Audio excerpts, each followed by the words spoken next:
Donc là, on va aller voir une petite commune de l'Isère qui ont fait une aire d'accueil.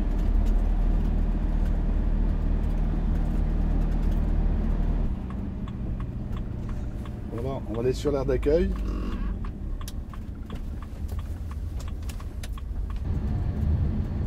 Alors tu vois bien, c'est toujours marqué déchetterie. Hein. Ça c'est systématique, hein, là c'est un exemple type. Hein. Si on veut chercher l'aire d'accueil, on cherche la déchetterie. Déchetterie, voilà, la déchetterie. On ne peut pas faire un terrain d'accueil des gens des Français itinérants autrement. Hein. Voilà. Alors, la déchetterie est là.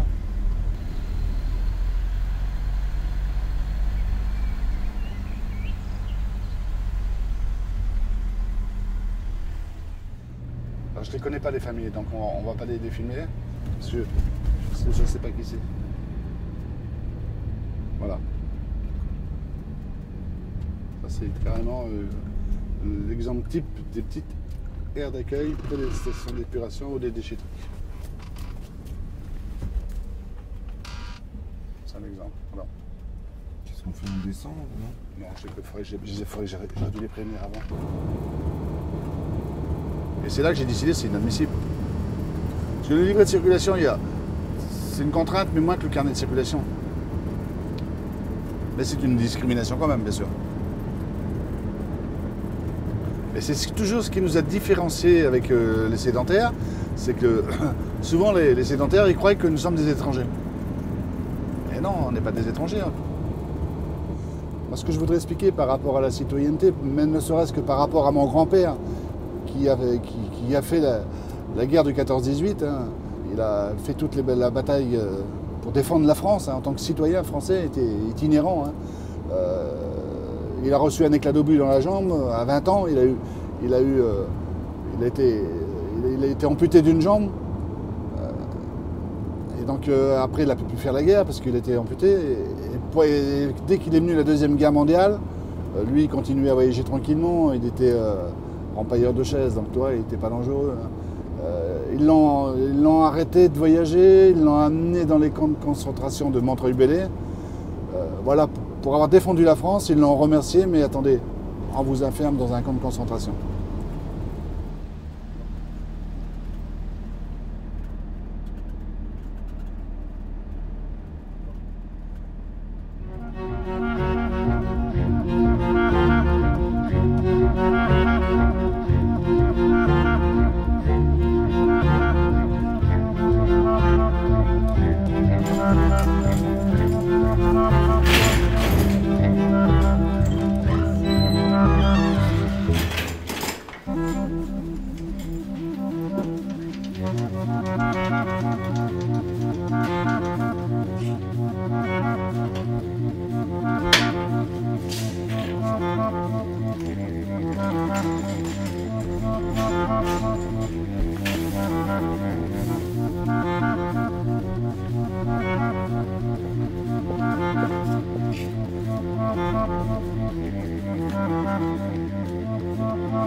Ce carnet anthropométrique qui a existé de 1912 à 1969, qui était obligatoire pour toutes les personnes de plus de 13 ans, qui devait être présenté à toute réquisition de la force publique, qui devait être visé à l'entrée et à la sortie d'une commune, d'une ville, auprès d'un commissariat, d'une mairie, etc. Donc c'était un dispositif très très lourd, qui en plus était accompagné d'un carnet familial, donc carnet familial aussi qui était très très lourd, sur lequel en fait étaient indiqués tous les membres de la famille. Tous les gens qui étaient inscrits sur ce carnet devaient être présents au moment où il était présenté. S'il manquait quelqu'un, ben, il y avait tout de suite suspicion de délit. Donc dispositif qui va rester jusqu'en 69. C'est-à-dire qui, entre autres, va participer à la stigmatisation des nomades pendant la Seconde Guerre mondiale et leur mise en internement par l'administration française pendant toute la Seconde Guerre mondiale, y compris jusqu'en 1946. Oui, c'est ça c'est important d'en parler parce que malheureusement, nos familles qui étaient des bohémiens et des romanichels avant-guerre, on n'a plus voulu qu'ils voyagent, quoi. Donc on les a majoritairement internés dans les camps de concentration. Et on a eu un camp de concentration qui était important, qui était Montreuil-Bellay. Hein. Et là, nos familles ont été internées, jusqu'à 3000 personnes internées dans ce camp. L'internement, il a commencé à la demande de l'administration militaire dès le début de la guerre, donc c'est avant Vichy, pour contrôler en fait ces populations itinérantes. Comme c'est un peu la débâcle, ils sont plus ou moins bien gérés, plutôt mal gérés. L'approvisionnement ne va pas toujours se faire dans de bonnes conditions, donc il va y avoir un taux de mortalité énorme. Quand l'administration allemande prend conscience qu'il y a eu ce dispositif qui a été mis en place, tout de suite elle réactive, en disant c'est formidable, vous avez déjà commencé le boulot, continuez. Et donc pendant toute la guerre, en fait, c'est l'administration française qui va avoir la charge de maintenir cette population en internement pendant le conflit, pendant l'occupation. Alors, à savoir que ces camps d'internement vont exister dans la zone occupée, donc sous administration allemande mais déléguée à l'administration française, et dans la zone dite libre, donc là, sous le régime de Vichy. Ça a été catastrophique parce qu'ils étaient internés, donc les familles étaient dans ces camps, ils en restaient jusqu'à la fin de la guerre, et même plus longtemps, ils en restaient 1 an de plus, alors qu'ils auraient dû sortir aussitôt après. Et comme ils sortaient, tout était spolié, donc ils n'avaient plus leur caravane à chevaux, ils n'avaient plus leurs chevaux, et donc il fallait qu'ils pratiquement se sédentarisent, quoi. Hein. Et beaucoup de familles se sont sédentarisées après-guerre à cause de ça. Soit elles ont les moyens d'acheter et puis de se fondre dans la population, soit elles n'en ont pas les moyens et du coup vont se sédentariser dans une grande précarité. Et les situations de grande précarité des gens du voyage aujourd'hui sont souvent issues de cette période d'après-guerre où certaines familles n'ont pas eu les moyens de redémarrer économiquement, quoi. Oui, mon père m'en parlait pas trop parce que c'était un mauvais passage dans leur vie. Hein. Mon père a été interné 18 mois, et puis ses frères, et puis mes grands-parents à Montreuil-Bellay. Et ils ont sorti juste avant la fin de la guerre, parce que ils avaient trouvé un endroit pour être un terrain, une maison à louer, mais il fallait qu'ils soient dans cette maison et qu'ils ne continuent plus l'itinérance comme ils avaient l'habitude de vivre, quoi. Donc ils ont vécu 6 mois ou 9 mois sédentaires, et dès qu'ils ont gagné un peu de sous après-guerre, ils ont pu reprendre la route, quoi. C'est ce qu'ils ont reparti, sur le voyage. Et nous, on est la descendance de ces familles-là. Sur dénonciation, il y a des personnes tziganes qui vont être envoyées directement dans des camps de concentration et d'extermination. J'ai plus mon grand-père, mais je sais que mon grand-père et mon père m'ont expliqué qu'il a perdu ses frères dedans. Mais dire comment ça s'est passé, expliquer comment... Je sais qu'ils sont morts dans les chambres à gaz, mais après, je ne sais pas plus. J'ai pas trop... Voilà. Je sais que mon père a perdu tous ses oncles. Mais c'est tout.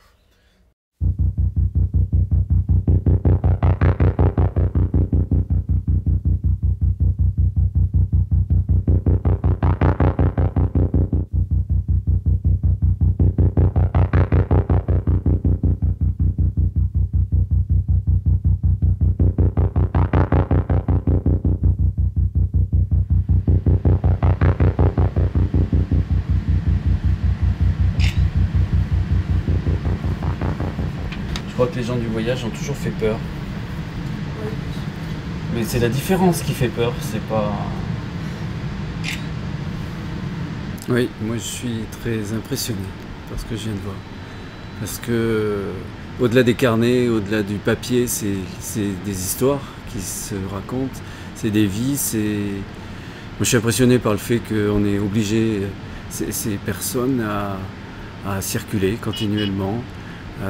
Jamais être tranquille, toujours devoir rendre compte, devoir justifier du fait qu'elles existent, qu'elles soient là. Voilà, moi ça me marque beaucoup. Et puis l'idée que finalement on les a fabriqués voleurs en créant ces carnets anthropométriques et qui sont en fait les mêmes modes de fichage qu'on avait pour les gangsters, pour les bandits.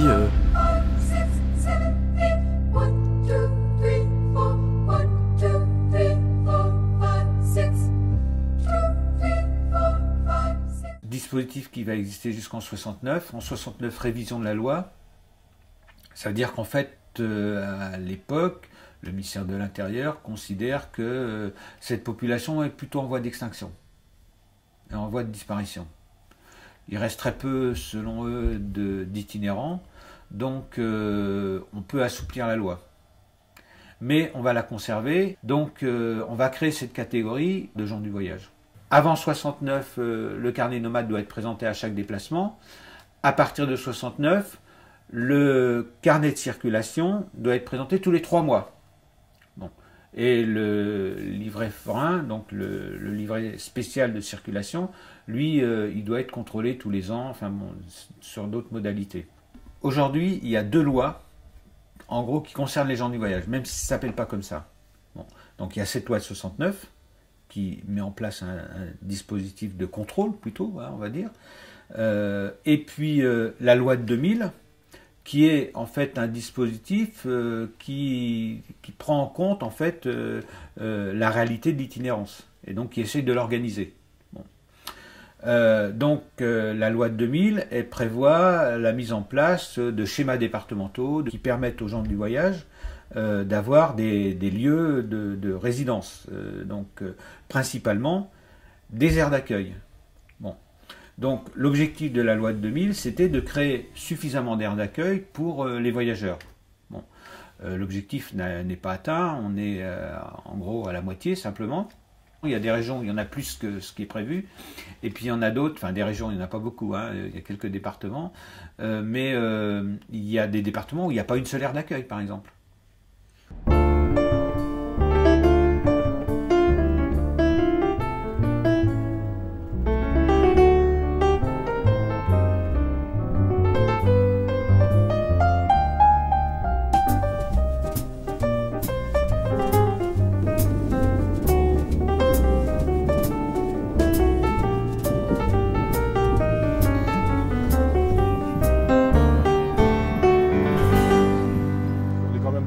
Qui s'occupent pas mal des gens du voyage aussi. On est des représentants du gens du voyage. On est représentants consultatifs auprès de la préfecture, donc puis on s'occupe de toutes les réunions, donc c'est pas pour rien non plus.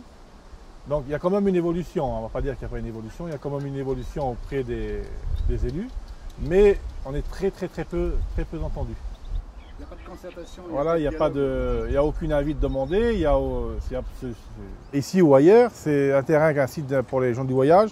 Soit il est sous la haute tension, soit il est à côté d'une déchetterie, soit il est à côté d'une station d'épuration comme à Vignan, dans le Vaucluse, soit il est dans une zone à risque, comme ici, vous voyez, on est dans une zone inondable.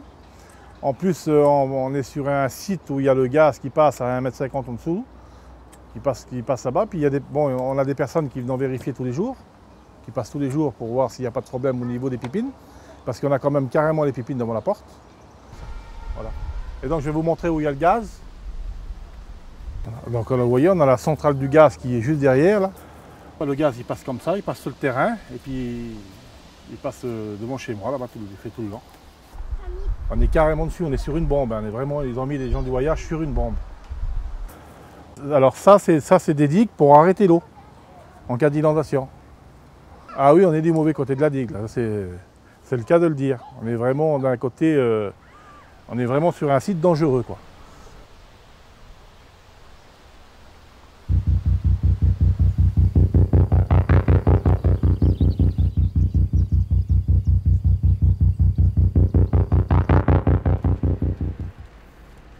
Il y a dans le département du Puy-de-Dôme une population de gens du voyage qui est importante, une population de gens du voyage sédentarisés, qui est très ancrée sur le territoire, et également une population qui voyage dans un périmètre assez restreint. On avait besoin de rassembler toutes les volontés et toutes les compétences disponibles sur le territoire. Et la manifestation de ce rassemblement de compétences et de volontés, c'est un accord entre le Conseil général et l'État sur la création d'un schéma qui a été construit sur la base d'un diagnostic et dont la mise en œuvre et la réalisation a été confiée à une maîtrise d'œuvre urbaine et sociale qui est l'ASGSGV, l'Association de gestion du schéma d'accueil des gens du voyage, dans le département du Puy-de-Dôme. Avec comme objet principal dans ces statuts la mise en œuvre du schéma d'accueil et d'habitat. Donc c'est une ressource d'ingénierie au service des collectivités territoriales. Et donc la gouvernance, c'est un conseil d'administration qui veille à la mise en œuvre du schéma bien sûr, qui veille aussi à la cohérence de l'application de ce schéma et à la solidarité départementale. Et on retrouve dans ce conseil d'administration une association qui n'est pas une association militante, mais dans laquelle on retrouve des associations militantes qui sont représentées. On a les droits de l'homme, on a la PGVA, l'Association pour la promotion des gitans et voyageurs en Auvergne, on a l'école itinérante, les PEP, et avec ces associations, on a des représentations, j'allais dire, officielles de l'État, du Conseil général, de l'Association des maires du département. On a également les EPCI, les communes qui sont représentées dans l'association. Donc on se trouve sur l'aire d'accueil de Randan, donc au nord-est du département. Voilà. Les voyageurs qui ont besoin d'un stationnement viennent sur l'aire d'accueil. S'il y a une place disponible, ils s'installent sur un emplacement. Donc sur l'emplacement, ils ont un petit coin pour faire la cuisine, pour brancher machine à laver, etc. Et ils ont une douche et un WC privatif. Quand ils se sont installés, le gestionnaire de l'aire d'accueil leur propose de signer une convention d'occupation qui fait référence à un règlement intérieur qui a été pris par la communauté de communes, parce qu'ici c'est une communauté de communes qui gère l'aire d'accueil. Et donc cette convention prévoit une durée de stationnement, prévoit le prix, parce que contrairement à ce qu'on peut penser et entendre certaines fois, ce n'est pas gratuit. Les voyageurs payent une redevance journalière sur l'aire d'accueil, ainsi que l'eau et l'électricité. Voilà, donc à titre d'exemple, sur les aires du Puy-de-Dôme, on a le même tarif partout. Et donc, ils payent 2 € pour 2 caravanes par jour, plus l'électricité et l'eau, qu'ils payent au fur et à mesure de leur consommation. Voilà. Et donc, la durée de séjour est théoriquement limitée. Je dis théoriquement parce que, comme pour beaucoup d'aires du Puy-de-Dôme, les voyageurs n'ayant pas d'autre solution de résidence, restent sur l'aire des fois beaucoup plus longtemps que ce qui serait normalement une durée logique de stationnement. Voilà, et ça c'est un souci que l'on a évidemment. On n'est pas les seuls, je pense qu'il y a d'autres départements qui ont les mêmes soucis, mais ces familles ici ont un besoin d'habitat qui n'est pas satisfait. Et l'aire d'accueil, en fait, leur permet d'avoir le confort minimum pour vivre, de l'eau, de l'électricité. Autrement, ils seraient sans doute au bord d'un chemin sans ces éléments de confort minimaux et essentiels. Enfin, quand même, voilà, difficile d'imaginer de vivre sans eau, sans électricité en 2014. Et pourtant, c'est le cas quand même de nombreuses familles encore, y compris dans le département du Puy-de-Dôme. Et alors pourquoi leur désir d'habitat n'est pas satisfait? Parce que les mairies... Parce que c'est complexe de faire de l'habitat. Il faut un portage politique fort, d'abord, une décision politique. Ensuite, il faut avoir du terrain, parce que c'est le nerf de la guerre. Si on n'a pas de terrain, on ne va pas faire d'habitat, que ce soit de l'habitat social avec un bailleur, du logement social, ou que ce soit du terrain familial. De toute façon, il faudra toujours du foncier. Donc voilà, la première chose, volonté politique. Deuxième, le foncier. Et à partir de là, en général, on arrive toujours à trouver des solutions. Mais si ces deux conditions ne sont pas réunies, donc ici, en l'occurrence, pour l'instant, ces conditions-là ne sont pas réunies sur ce territoire-là. Donc on a l'aire d'accueil. Et puis voilà, donc on a un certain nombre de voyageurs qui vivent sur des terrains privés qu'ils ont achetés. Et puis on a encore des voyageurs qui sont sur des terrains et privés et publics avec plus ou moins de confort. Des fois, en tout cas, ils n'ont pas tous les réseaux, ça c'est certain. Ils ont ils peuvent avoir l'électricité sans avoir l'eau ou inversement. Voilà. Situation donc de précarité. Donc ici, on a des voyageurs qui restent longtemps parce que justement, ils n'ont pas d'autre solution, quoi. Et avec des problèmes de santé en particulier qui nécessitent qu'ils aient de l'électricité tout le temps, ce qui fait qu'ils ne peuvent pas quitter l'aire d'accueil pour se retrouver au bord d'un chemin sans électricité. C'est leur santé qui est en jeu. Voilà, on va voir Juliette. Ah si, on va voir Juliette. Non, laisse-moi. Non, juste pour dire que Juliette, elle a une très belle roulotte Oui, ben, qui a été faite par un voyageur. Ben oui. Voilà, que je connais bien. Oui. Hein, un voyageur qui a très bien travaillé. Ben, je suis contente d'avoir. Hein. Ouais, il fait ça à temps perdu. J'ai trop aimé une roulotte et puis voilà. Ouais. Ouais. Elle est belle, hein. Pourquoi une C'est roulotte? parce que c'est notre coutume d'avant, Ouais. de très longtemps de mes parents. Et voilà, alors ça m'a plu d'en avoir une. Voilà. Elle est plus tirée par un Puis, cheval, celle-là. Je suis née d'une roulotte. C'est vrai? C'est ça le problème. C'est pas un problème? Ben non, mais vraiment, je suis née dedans. Ouais. On a eu 12 frères et sœurs, ils sont tous nés dans la roulotte. Et ça vous va d'être ici, Juliette, sur l'aire d'accueil? Eh ben, disons, oui, mais avec le confort qu'on a, c'est pas terrible, quoi, terrible. C'est vrai, nos choses sont tous dehors, le congèle, la machine à laver, tout, ça gèle de l'hiver. C'est pas évident, et puis on sort, vraiment, c'est froid dehors. Et qu'est-ce qu'il faudrait alors? Des choses sont dehors. Ouais. On n'a pas de place pour ranger, quoi. On n'a rien. Ça serait encore un petit garage, on mettrait tout dedans, mais voilà. Qu'est-ce que vous voudriez, vous, Juliette? Une petite maison. Une petite maison. Et voilà. Puis on est comme les autres. Hein. On est des... Comment je veux dire? On n'est pas sédentaires, mais gens du voyage, voilà. Et oui, ça n'empêche pas. Hein, on peut rester sur place et rester gens du voyage. Voilà. Mais malheureusement qu'on ne circule plus. Et oui. Dommage. Et oui. Dommage qu'on fait plus de route et tout, voilà. Vous aimiez bien la route? Ah là. Oui. Non, je ne dis pas. Moi, j'aimais bien, moi. Ouais. Vous aimeriez repartir, par exemple? Un cheval, surtout, avec. Ah oui. J'aimerais bien, c'est vrai. Hein.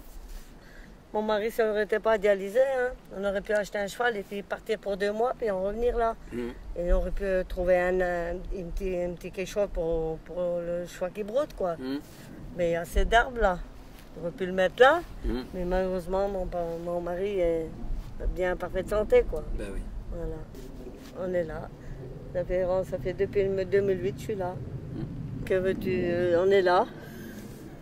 On y reste. Mais où aller? Il n'y a pas d'autre place. Voilà. Ça fait 1 an que j'ai la carte d'identité maintenant. Oui. Avant, on tamponnait tous les 3 mois. Voilà. On signait tous les 5 ans. Mais on en avait vraiment bras-le-bol, hein, à la force. Alors on allait tous les 3 mois, hop, il fallait qu'on voit un gendarme. Et qu'est-ce que ça vous donnait comme impression? Et vous aviez l'impression de quoi? Pour nous, c'était pas bien. Ouais. On en avait marre. Et on disait, on voudrait des cartes d'identité comme les sédentaires. Ouais. Ah oui.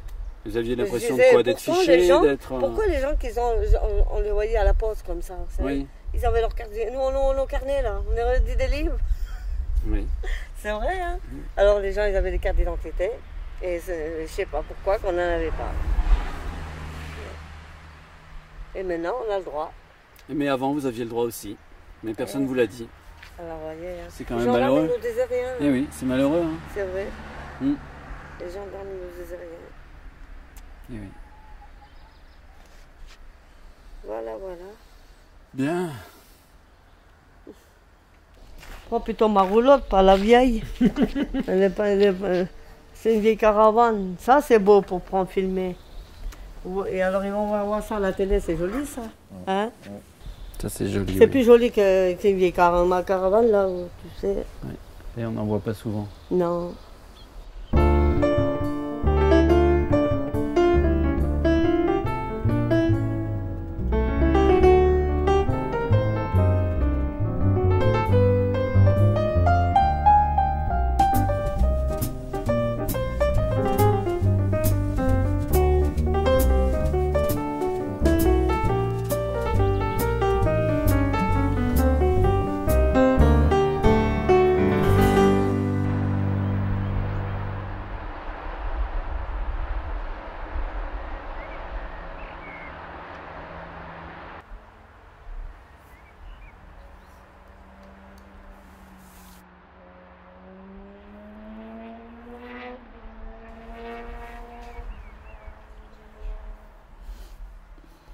qu'il nous disait, le maire, au début.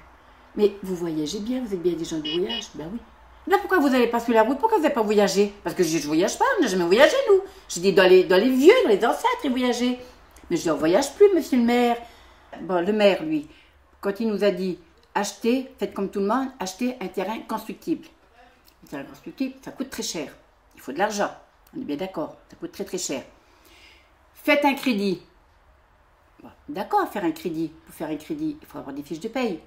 Avoir des fiches de paye, il faut avoir un travail. Et pour avoir un travail, il faudrait qu'on nous en donne. Mais les gens du voyage ne sont pas toujours les bien vus. Donc, le travail, on ne donne pas aux gens du voyage. On a peur des gens du voyage, on ne leur donne pas du boulot. Ils ne veulent pas. Voilà, certains, bon, moi j'ai pu obtenir, parce que je n'ai pas baissé les bras, je me suis débrouillée, j'ai fait mes ménages, j'étais appréciée, bon voilà. Mais je veux dire, certaines époques, les gens du voyage, non, ils n'avaient pas le droit de travailler.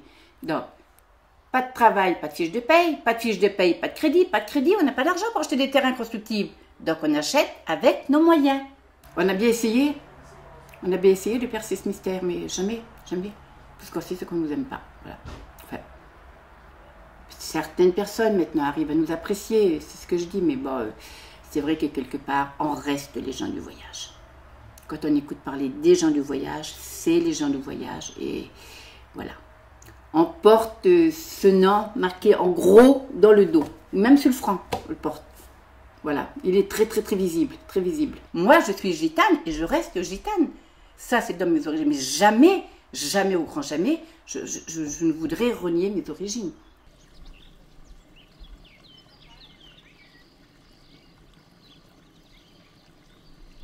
Le fait que j'ai un papa qui est issu de la communauté de père et mère, donc pour moi c'est très important d'être attaché à mes origines par ça, par un papa qui a beaucoup voyagé jusqu'à ce qu'il se marie et qui a beaucoup travaillé dans la vannerie, ferraille, donc ce qui correspond à mes origines. C'est quelqu'un qui a travaillé très tôt, à l'âge de 11 ans, qui est subvenu aux besoins d'une famille à l'âge de 18 ans, donc... Et je pense que toutes ces difficultés de la vie ont fait qu'il n'a pas voulu nous les faire partager et nous donner le contraire de ce qu'il a vécu quelque part. Voilà. Ne pas avoir une étiquette sur le front, genre du voyage, mais tout en respectant ses origines, ne jamais oublier d'où on vient. Voilà. Parce qu'on a le sens de la famille, on a des croyances, beaucoup de valeurs, respecter nos anciens. J'ai toujours vécu ici et je pense que la personne qui est venue me trouver pour me demander si je voulais me présenter aux élections municipales n'avait aucun frein par rapport à mes origines. J'ai un papa et une maman qui étaient très fiers. Je pense que pour mon papa, c'était quelque chose d'inespéré que sa fille soit élue un jour, même si j'étais pas maire de la commune, mais pour lui, c'était...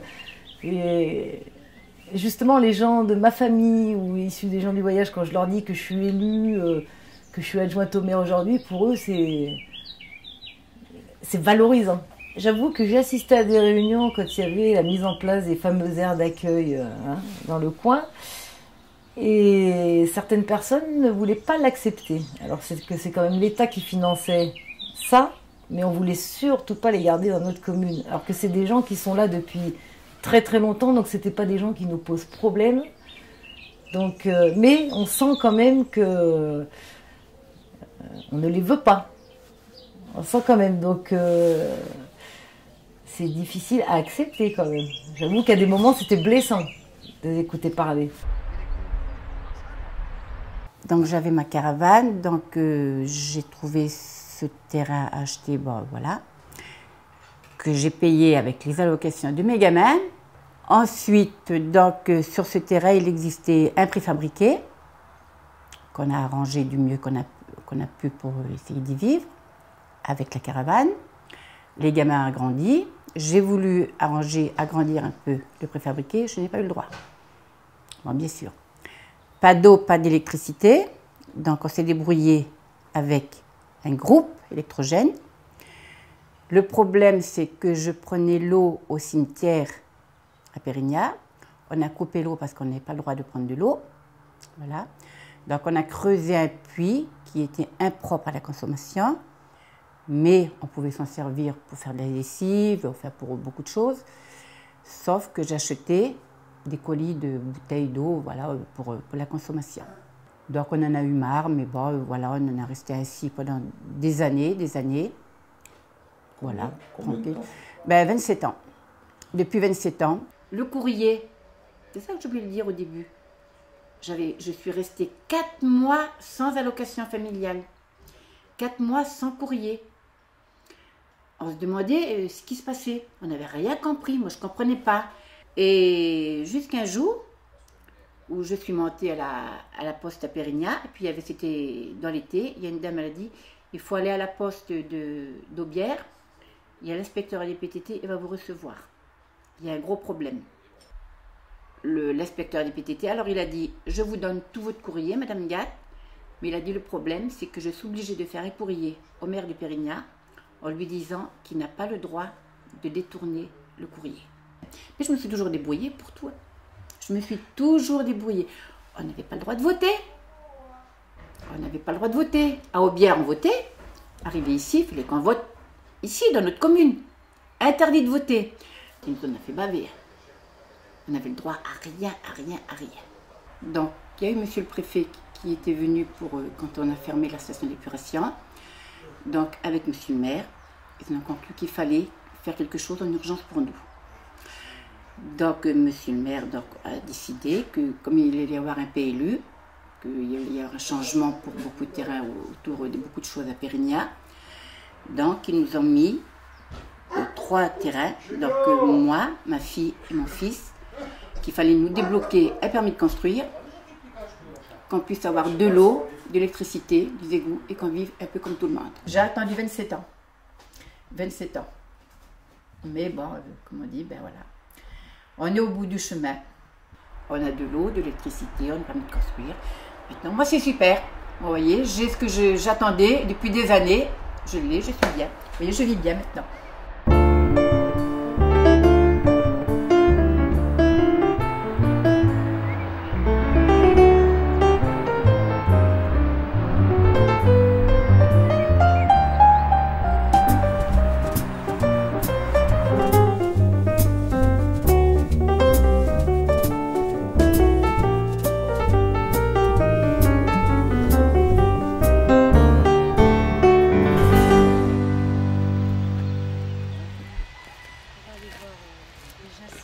Et comme ça, voilà, avec ici il y a le garage. Si on met une maison basse, ça veut dire Et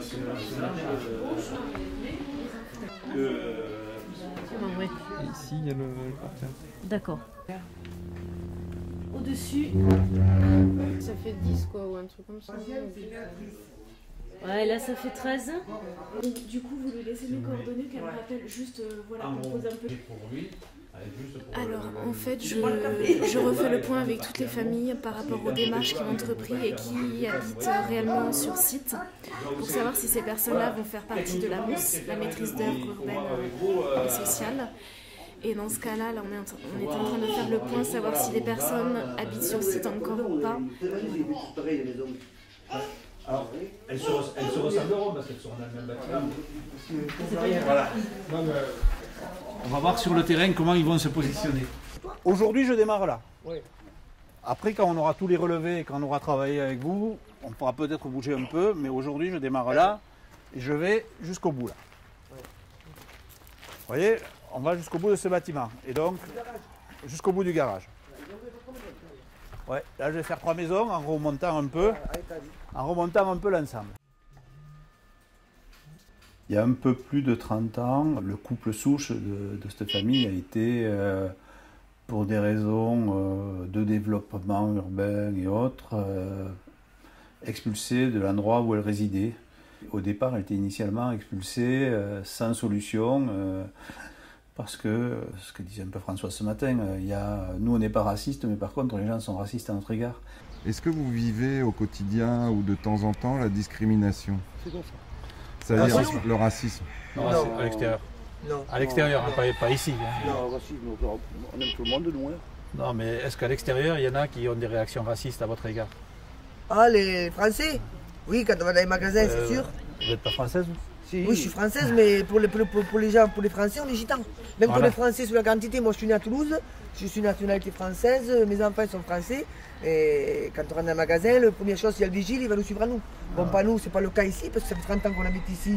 Ça fait 30 ans que tu vas à Fenouillet, tu parles de la famille Soulès, ils vont te dire c'est déjà bien. Et donc, effectivement, c'est pas parce qu'on récupérait le terrain qu'on les mettait dehors, qu'on se sentait obligé de proposer un relogement. Un certain nombre d'associations ont réussi à intercéder de façon forte auprès des élus de la ville de Toulouse. Et donc, on a relogé cette famille avec ses 7 ou 8 enfants dans cette parcelle agricole qui appartenait à la ville, qui était à l'époque désaffectée, et on leur a dit on vous loue la partie habitation. Et cette famille s'est jamais plainte, y compris que cette construction était déjà à la limite des normes, mais qui était, entre guillemets, quand même une vraie réponse à cette famille. Et une fois qu'on a apporté la réponse, l'élu, il a repris son rôle d'élu, qui n'est pas un rôle de travailleur social, et il s'est intéressé à la politique, il ne s'est pas intéressé au suivi quotidien des gens, qu'on a laissé en gros s'enfermer là-dedans. On les y a laissés s'y débrouiller, ils s'y sont débrouillés. Quand les enfants ont voulu décohabiter, on leur a dit vous êtes bien, vous n'avez qu'à rester là. Et ils partent pas, parce qu'on habite ici, ça fait 30 ans. Ça fait 30 ans que moi, mon fils il est marié, il a 2 enfants, il a son carré. Et on s'est retrouvé dans la situation actuelle aujourd'hui avec quasiment 7 ménages, le ménage souche, plus des enfants, plus des petits-enfants. On est une trentaine.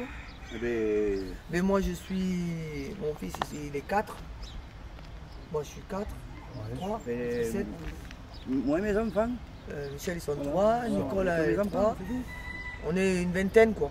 Qui sont là, et il y a toujours, jusqu'à il y a 2 ans, il n'y avait toujours pas de WC et uniquement cette salle de bain bricolée. Bon, ça c'est moi qui l'ai construit. Hein.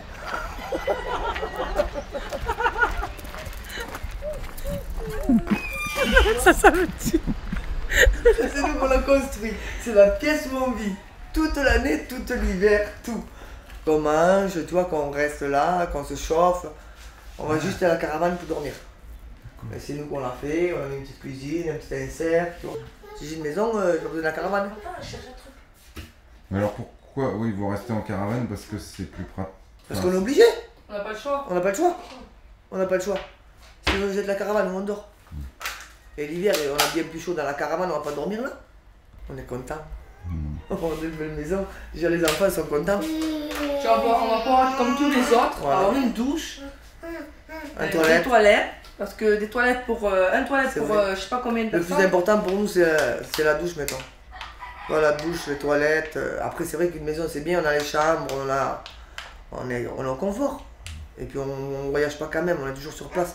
Bon, autant qu'on a une maison, ce serait bien. Ce serait bien.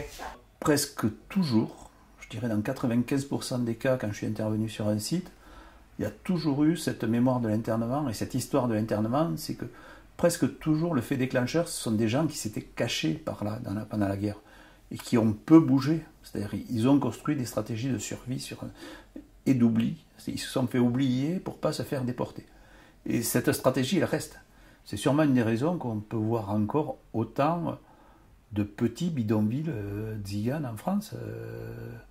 Tziganes, je préfère que gens du voyage, parce que gens du voyage et sédentaire, je trouve que c'est tellement une aberration linguistique. Tous ceux qui ont été englobés dans cette définition administrative depuis 1969, moi je pense qu'on a fait beaucoup de mal à tout un tas de gens qui cherchaient à s'intégrer, qui ont été catégorisés et qu'on a empêché de s'intégrer.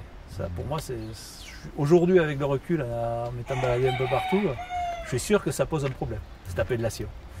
Je ne sais pas ce que vous en pensez, mais c'est vrai que quand on dit gens du voyage, des gens qui comme vous qui n'ont jamais voyagé... Et c'est quand même le gros du problème sur lequel on intervient, des gens du voyage sédentaire. Et comme on n'est pas dans le voyage mental, comme peut évoquer certains écrivains célèbres, c'est bien qu'on n'est pas dans le voyage du tout. On est bien sur une forme de sédentarité qu'on n'a pas acceptée, qu'on n'a pas accompagnée, qu'on a occultée. Hein.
Ça fait longtemps que nous sommes ici déjà, nous. Non, il n'y a pas d'électricité, il n'y a rien du tout, il n'y a pas de l'eau, il n'y a rien du tout. Il y a que demain qu'ils ont posé juste un robinet pour tout le monde ici, là. Il n'y a rien du tout. Comment vous vous appelez? Moi, c'est Marie. Marie. Et par exemple, pourquoi vous n'allez pas sur une aire d'accueil ou des choses comme ça? Non, on n'en trouve pas. On n'en trouve pas de place. Il n'y a aucun emplacement qui est libre encore. On attend pour les emplacements, il n'y a rien de fait encore. C'était prévu, il a dit, le maire il a dit qu'il faudrait que ce soit dans des emplacements, ça n'a rien fait. C'était prévu, pourtant en parler, il y avait tout le monde. Il y a Mme Brouillard qui a parlé avec le maire, tout ça, ils ont dit non, non, pas maintenant. Pas tout de suite, il faut qu'on attend encore. Ils n'avaient pas pris encore des emplacements, ils ont dit. Il faut qu'on attend encore un peu.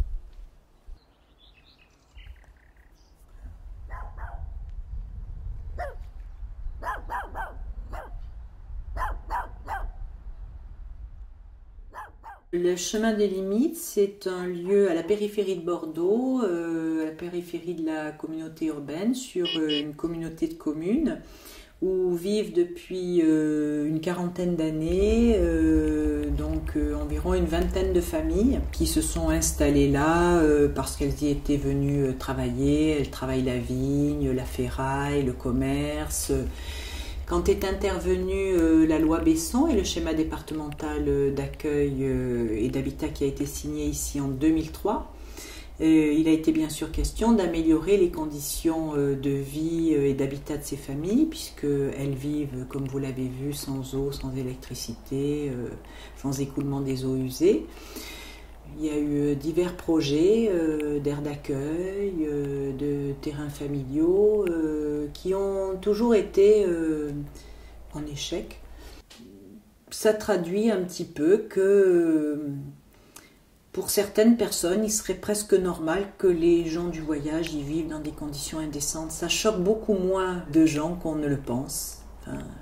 J'ai déjà entendu, lorsque nous avons contribué avec des élus à monter des projets pour une transformation de l'habitat de familles qui vivaient comme ici, il y avait certaines personnes qui disent « Ah, mais on aurait pu laisser les gens comme ils vivaient parce qu'ils préféraient. » Ah bon ? On préfère vivre sans eau, sans électricité, parfois mordu par les rats, dans des conditions d'indigne et de rejet à la périphérie de tout. Je pense que c'est pas forcément un choix. Comme si la culture, c'était ça. Alors que là, il est question de traiter des questions sociales, des questions d'exclusion sociale. Ça n'a rien à voir avec la culture.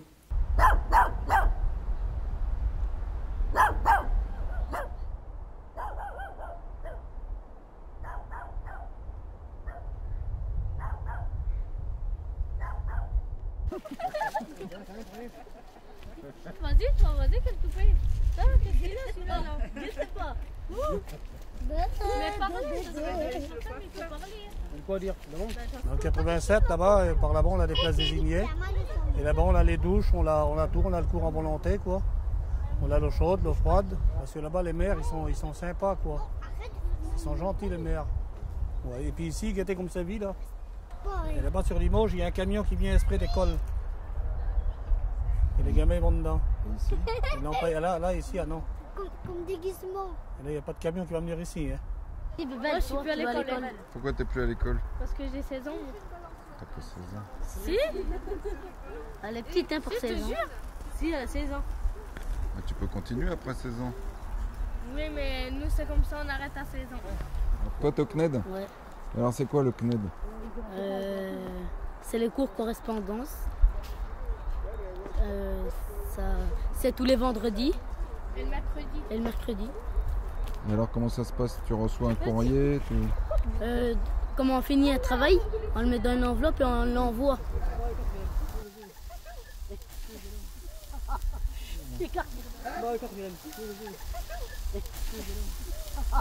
On vit comme les Indiens, oui. Vous vivez comme les Indiens? Ah oui, c'est vrai. Hein. Alors, pourquoi vous vivez comme les Indiens? Parce que le maire il fout mal. On n'a pas d'eau, pas de courant, on n'a rien du tout. On attend toujours. Pour le moment, il n'y a rien. Enfin, c'est prévu. C'est prévu. Il y a longtemps, on est là. Hein. Il y a très longtemps. Ailleurs, c'est pas comme ça ailleurs. Ailleurs, moi, je vois ailleurs, à chaque commune, les gens de voyage, ils ont quelque chose. C'est vrai, ils ont, et même qui est payant, c'est normal, il est payant. C'est comme nous, on ne demande pas à avoir le confort. On ne demande pas mais au moins qu'elle a quelque chose à nous. Comme tous les voyages, comme tous les gens de voyage, c'est que fait ça. Ils en ont partout dedans. Et je vois qu'il n'y a que nous. Il n'y a que nous qu'on est comme ça. C'est vrai. Ouais. Moi je trouve c'est déjà pas mal. Le propriétaire déjà qui décide, qui le laisse. C'est déjà pas mal. Parce que c'est provisoire. Il faut le laisser comme 1 an, comme 2 ans, comme 6 mois, comme 1 mois, comme 3 mois. Et comme, je sais pas moi. Franchement, pour nous, c'est pas facile. Et il faut qu'on traite le sport après, ils feront les plats. Ils diront tous des bonnes promesses et puis ils ne feront jamais rien. Il y aura pas mal de places là. Les dispositifs existent, les méthodes existent, les moyens existent. Là, le diagnostic, il est fait, à savoir combien de familles, combien d'enfants, ce que veulent les familles, etc. Maintenant, ce qu'il manque, c'est une vraie décision politique. Une décision politique et un marquage, et après, on va engager. Alors, un maire qui voudrait refuser de voir la réalité, moi je lui dirais tout simplement que c'est pas en cassant le thermomètre qu'on fait baisser la température, et que, au contraire, ce qui fait force et ce qui fait avancer la République, c'est le lien social. Et prendre en compte la réalité de la vie des gens du voyage, les difficultés sociales, parce que c'est ça la vraie réalité, c'est une grande misère sociale et une difficulté à s'insérer. Et donc il faut aussi qu'on s'intéresse aux conditions d'habitat des gens du voyage, qui sont souvent d'une grande indignité et pour laquelle eh bien, on a à faire œuvre de solidarité. Et qu'en ramenant les gens du voyage, en les accompagnant à venir dans une logique d'ancrage territorial, en se rapprochant du droit commun, eh bien, on fait progresser le vivre ensemble et au final, c'est le maire qui gagnera en tranquillité.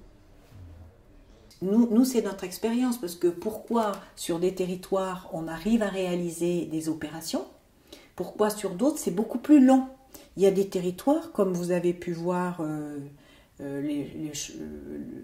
Senon-Artigues, les terrains familiaux, même si ça a demandé 3-4 ans, parce que c'est aussi le temps d'un projet, mais les choses se sont relativement rapidement mises en œuvre.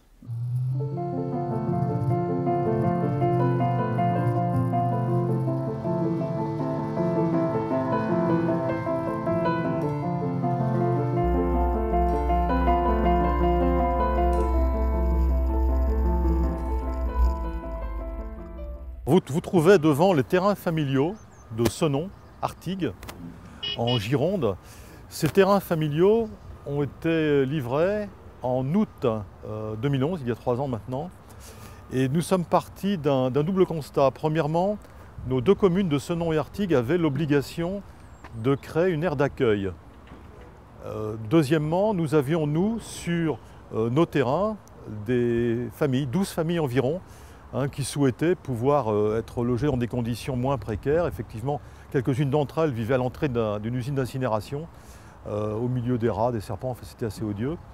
Et l'option a été choisie par la mairie de Senon de créer des terrains familiaux, c'est-à-dire des lieux où on pourrait regrouper des familles et construire des petites maisons avec des pièces à vivre, des sanitaires, et entourer cela d'emplacements pour pouvoir mettre 2 caravanes et les voitures.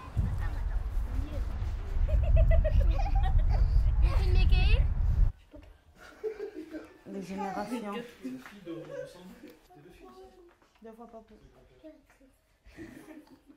On n'est plus en dessous de la pluie, quoi. Pour faire les vaisselles, tout ça. Là, on est un peu sur le dur. Là, on est dans les maisons. On fait les vaisselles à l'abri, tout ça.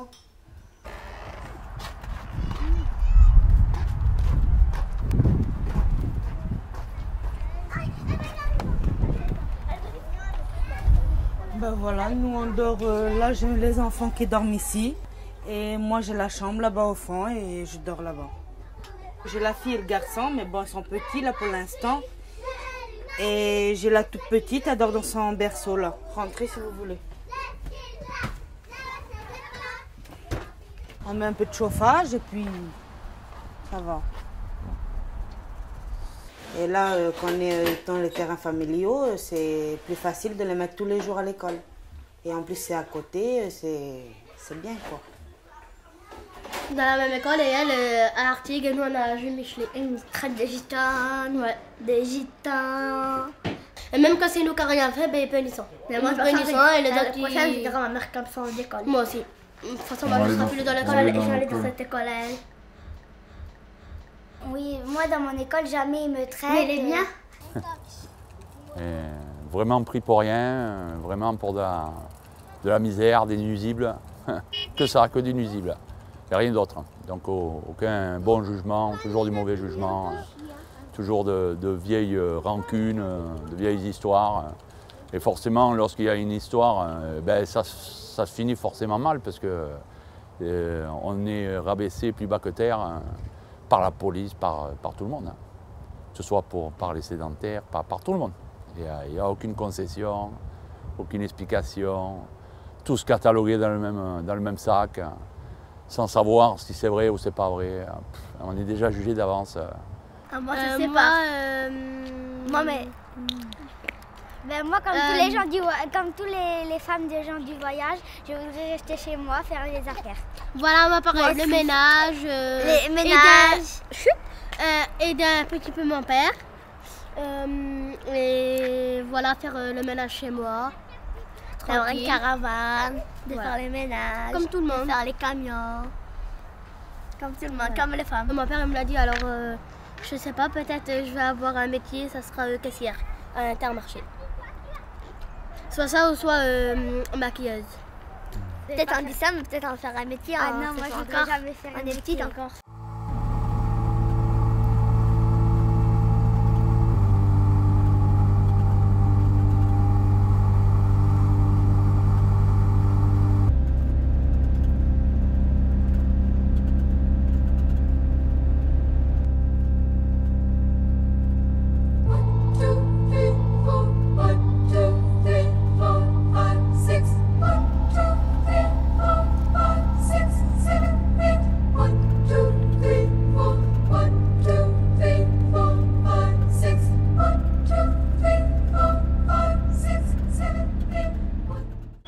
Des malpolis, je te dis pas ce qu'ils nous ont dit, quoi. Tu vois bien. Des malpolis et ben, ça fait qu'une fois il y a les gars qui ont crié un peu, on les a plus revus. Est-ce que vous avez déjà pris contact avec le collège par exemple, c'est-à-dire avec les profs pour leur dire voilà il y a des jeunes qui viennent, ça serait bien peut-être de leur expliquer qui sont les gens du voyage? Ouais, non, on n'a pas pensé. Ça serait bien ça. Ouais. Mais dans l'ensemble ça va, on n'est pas dérangé. Moi ça fait déjà 17 ans que je suis sur la commune là. Ça passe. Ils nous connaissent. Ils nous connaissent, mais après, ils ont toujours leur vis-à-vis. Même qu'ils ont toujours... ils se Clisson, enfin, je trouve que Clisson, ça va, je connais plein de gens, de la mairie, tout ça, j'en connais plein à force de... Mais aussi parce que je suis dans l'association. C'est pour ça que j'ai eu beaucoup d'ouverture avec les gens. Mais sinon, bon, dans l'ensemble, maintenant, ça va. Mais au départ, ça demande des années avant de se faire accepter. Ben, ils ont toujours les vis-à-vis on est voleurs, on est sales, c'est comme toujours pareil. Hein. Ça change pas. Hein. Salmanouche, vous se lavez pas. Voleur de poules. Voilà, voleur de poules, vous baisez ceci, c'est ça. Et après, des fois, ils nous disent vous se lavez pas, vous marchez pieds nus, vous allez pas à l'école, vous se peignez pas, vous avez des poux, vous puez. C'est genre là. Voilà. Et aussi, il y en a des fois là qui viennent sur le pont, Salmanouche, baisez vos morts, ceci, ça. L'hiver aussi, je vais au marché, les deux. Et ben, je mets mes petits à l'école, en périscolaire le matin. Je les dépose. Et après, je vais au marché. Et après, du marché, ben, je reviens. Et puis voilà, je fais mes affaires, les commissions, les petits à prendre à l'école. Et qu'est-ce que tu vends sur le marché? Des chaussures. Toi, je fais les marchés de quartier. Il y a beaucoup d'Arabes, de Blacks, tout ça. Donc, eux, ils sont comme nous, on va dire comme ça. Que sur les marchés de la côte, non, je ne me verrais pas dire on est voyageurs. J'évite de le dire. Moi, je reste ici pratiquement à l'année, déjà pour mettre les pieds à l'école. Et après, on va juste sur la côte. Mais même quand je vais sur la côte, je mets mes pieds à l'école là-bas. On ouvre un champ et on se met dedans. Et puis forcément, ben, les gendarmes y viennent, comme d'habitude. Alors des fois, on est autorisé, des fois, on n'est pas autorisé. Des fois, ils nous laissent 15 jours, 10 jours. Ça dépend. Mais après, les places sont pleines. On n'a pas le choix. Mais non, on part presque plus. C'est pour ça ce que je disais que je voudrais avoir soit les terrains familiaux, mais on abandonne. C'est la commune de Clisson, ça fait des années qu'on en parle. Et puis, alors au moins louer une maison, quelque chose, mais ça fait 9 ans que je suis en liste d'attente. Donc ça commence à faire long. Hein. C'est désespérant. Et à ton avis, pourquoi ça prend autant de temps? Ah ben ça. J'ai été posé la question au maire, ils ne savent pas me répondre. Alors après, je sais pas. Je sais qu'autour de moi, on met tous les pieds à l'école. Et les aires d'accueil, ben, après, ça oblige à rester. On est obligé de se poser un moment pour que les petits aillent à l'école. Chaque famille a sa case. Ben, y a le cabinet, un lavabo dedans. Brutal. C'est brut. Une douche de première nécessité. Moi, ben, ça serait une maison, plein pied. Après, je demande pas New York. Une chambre chacun pour mes petits, une pour moi. Une cuisine, une petite salle à manger. Un petit bout de terrain pour mettre mon camping. Terminé. Je garderai quand même ma caravane pour pouvoir repartir quand même. On partirait quand même. On ne sait jamais ce qui peut arriver dans une maison. Toujours... toujours avoir sa caravane à portée de la main. Pour nous de ne pas avoir la caravane, on se sent... Je sais pas comment expliquer. C'est dur à expliquer ça. Parce que c'est dans nos têtes, ça. C'est... Ben, y a n'importe quoi, on prend notre caravane, on s'en va. Vous êtes en quelle classe? En CM2. Qu'est-ce que vous voulez faire quand vous serez plus grande? Rien. Si. Moi, policier.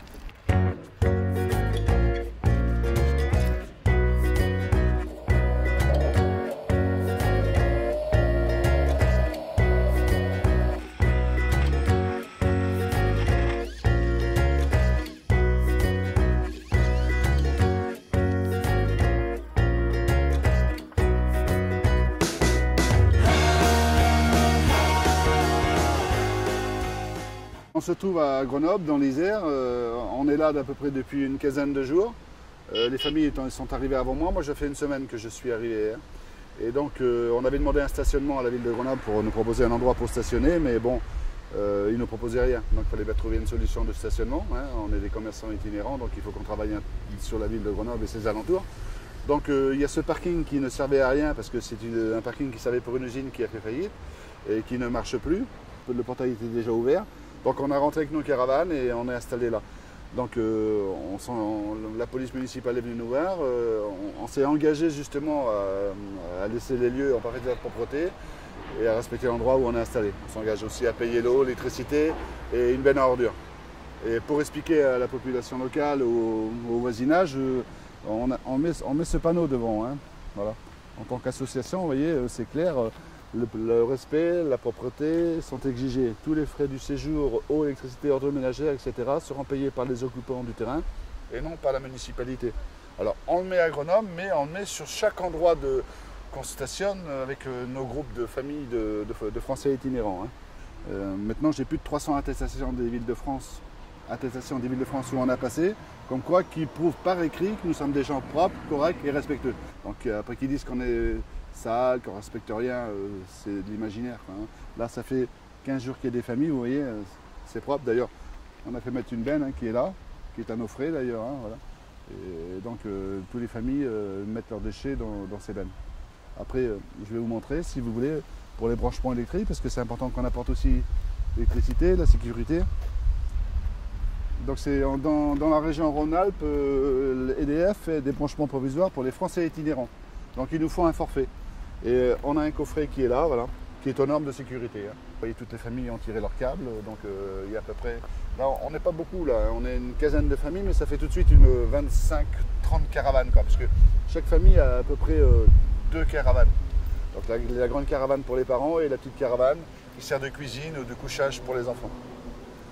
Donc après, on a fait une arrivée d'eau, je vais vous montrer aussi l'arrivée d'eau. Il y a une arrivée avec un compteur et l'eau après elle est dispatchée aux familles, alors il suffit de se raccorder. Hein. C'est des appartements roulants les caravanes de maintenant. Hein. Dedans, il suffit que ça soit raccordé à l'eau, l'électricité et ça y est, c'est fonctionnel. Ça marche, tout marche. Quoi. Bon, je vais vous montrer hein, toutes les attestations.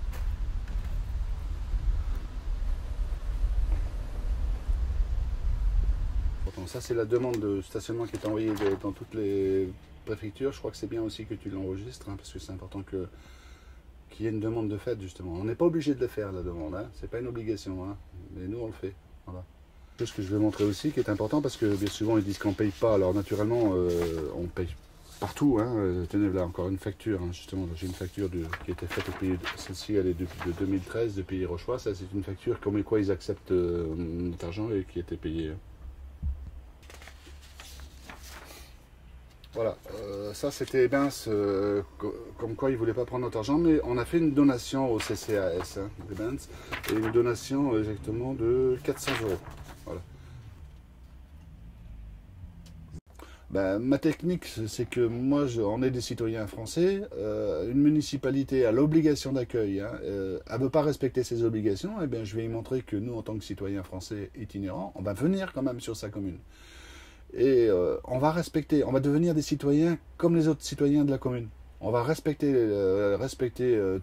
toutes les obligations qui nous incombent, c'est-à-dire payer l'eau, l'électricité, être propre, hein, comme tous les autres citoyens. Moi, je trouve qu'on ne fait rien de spécial. Je trouve que c'est tout à fait normal de le faire, ça. Mais vous avez une obligation de nous accueillir. Respectez cette obligation.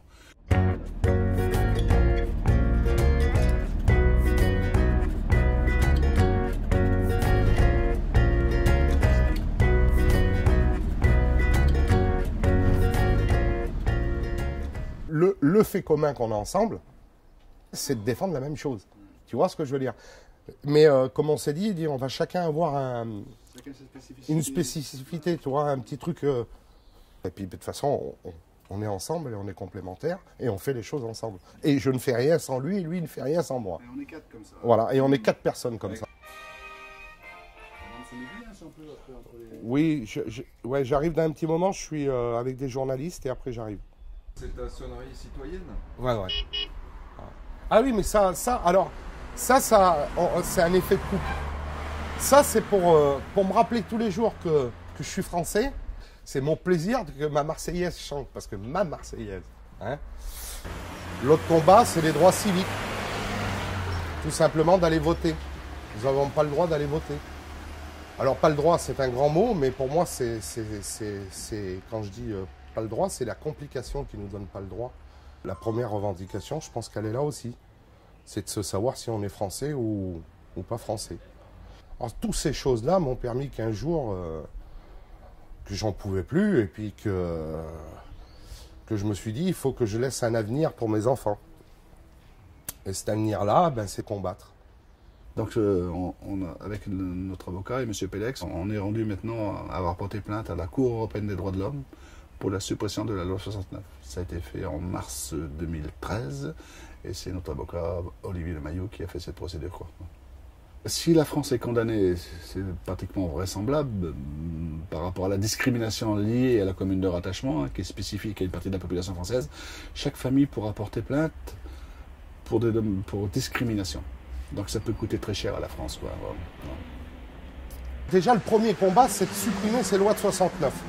Déjà, ça, c'est le primordial pour moi, c'est de récupérer nos droits communs. Donc ça, c'est une affaire... c'est le premier truc. Ce qui se prépare, c'est une proposition de loi par rapport qui a déjà été déposée par M. Dominique de Rimbourg, député de la Loire-Atlantique. C'est justement la suppression de la loi 69, la révision de la loi Besson, qui est important, parce que la loi Besson obligeait les communes de plus de 5000 habitants à faire des terrains d'accueil, mais ne pénalisait pas les maires. Et dans les maires, s'ils ne faisaient pas de terrain d'accueil, donc voilà, ils n'étaient pas pénalisés financièrement. Et dans cette proposition de loi de M. Dominique de Rimbourg, les maires vont être pénalisés financièrement. Et l'argent servira à, après sur réquisition du préfet, de faire des terrains d'accueil ou des terrains de grand passage. C'est ce qu'on veut, c'est que dans une démocratie, nous on est condamnés, si on est en stationnement illicite, on risque 3 750 € d'amende, c'est la loi sécurité intérieure, retrait du permis de conduire, 6 mois de prison avec sursis, et saisie du véhicule tracteur. Et tandis qu'un maire, lui, s'il n'a pas fait de terrain d'accueil, il risque rien.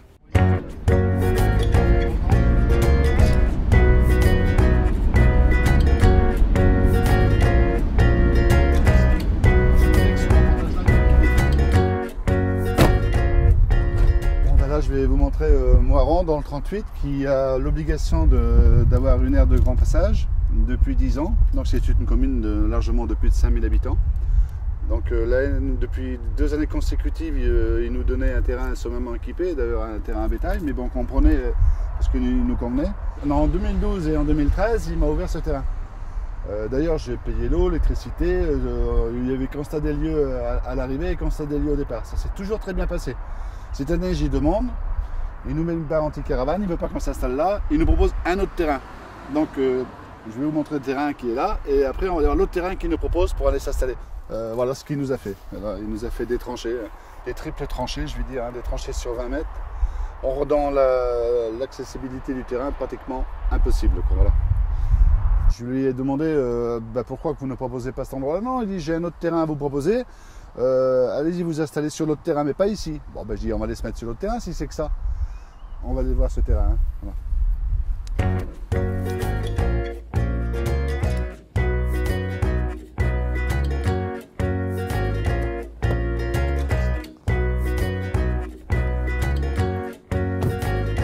Bon, le croyant de bonne foi, je dis, c'est bien, monsieur le maire, dans ces conditions, nous, ça ne nous dérange pas. Au contraire, si vous avez trouvé un autre terrain pour s'installer dessus, on va pas faire la forte tête, on va s'y mettre.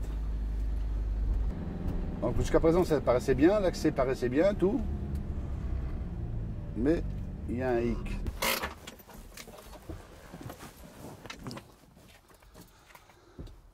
L'entrée est bien, tout est bien.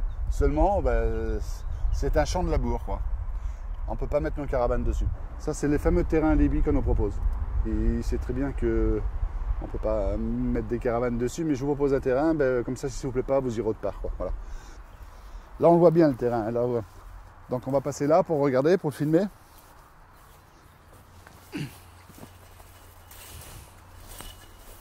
Voilà. Je crois qu'il faut bien comprendre comment voulez-vous qu'on mette des caravanes là-dessus. Voilà.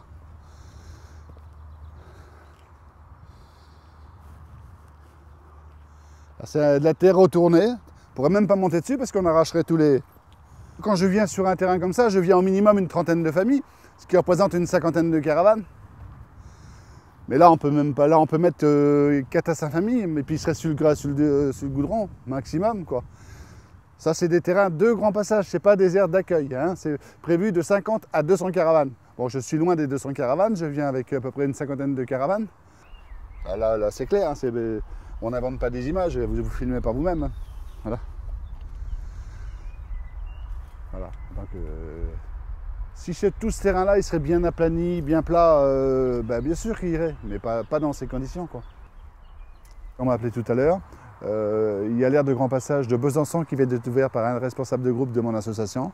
Ils sont une quarantaine de familles, donc ça a été ouvert pour une quinzaine de jours. Et c'est mon association qui est responsabilisée pendant une quinzaine de jours par rapport à cet accueil de la ville de Besançon. C'est des départements qui jouent le jeu, hein. Ce n'est pas tous les départements qui font des terrains à Libye. Hein. Donc c'est ça, il faut une obligation d'accueil en tant que citoyen français itinérant et en nous responsabilisant. C'est ce que demande le monde du voyage. Donc après, si ça ne se fait pas, eh bien, on sera toujours dans des conflits.